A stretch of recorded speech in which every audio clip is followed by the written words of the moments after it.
Hello everyone, my source is from 1788. The creator is Alexander Falconbridge. Died in 1792, no info when he was born, but looks like he died 4 years after he wrote this. University of Michigan gets credit for finding the source. And this is about the slave trade in Africa and the slave trade in the West Indies. And it is written from an outsider perspective. When showing you guys a source, a few questions I have is, what do you think the perspective and goal of who's writing this is? Like, what is he trying to force upon the reader? Does he have an agenda, or is he just trying to make an honest point here? Or is he trying to defend the history of enslavement? So at the beginning, the author lets us know he's been there and witnessed these slave trades, and he says they happen generally every 6 weeks. He mentions that 40 to 200 are generally purchased at a time, and when he was there was about 12 to 1500 Africans at once that were put up to be sold. This paragraph right here explains the narrative the author is trying to show everyone that he experienced. He says, "From these I shall select the following striking instances. While I was in employ on board one of the slave ships, a Negro informed me that, being one evening invited to drink with some of the black traders, upon his going away, they attempted to seize him. As he was very active, he evaded their design and got out of their hands. He was, however, prevented from effecting his escape by a large dog, which he laid hold of him and compelled him to submit. These creatures are kept by many of the traders for that purpose."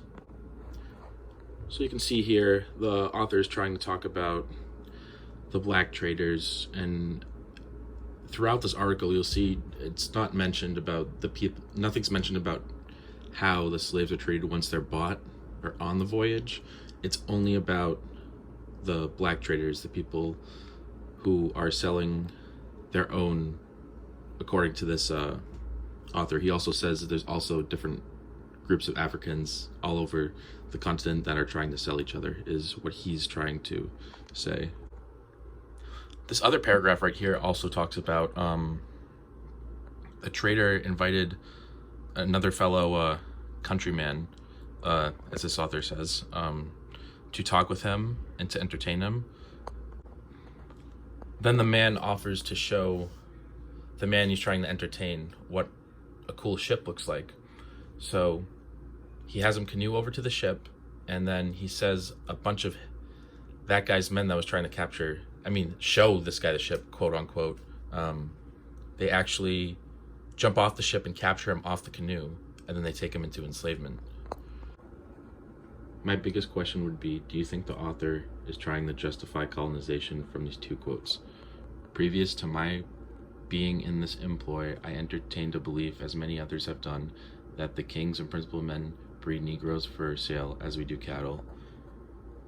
And all the information I could procure confirms me in the belief that to the kidnapping and to crimes, and many of these fabricated as a pretext, the slave trade owes its chief support."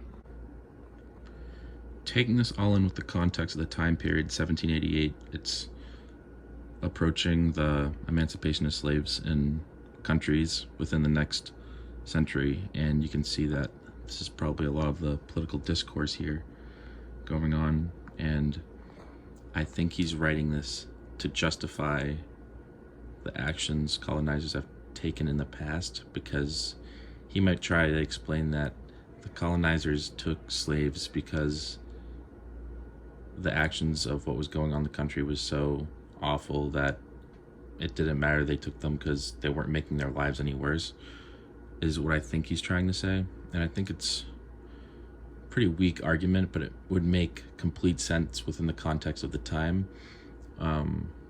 Monarchy was kind of going down the gutter a little bit now, and he's comparing the black slavers to kings. So I think that's an important connection to make there. And I think he is trying to push a narrative, even though some of it may be true.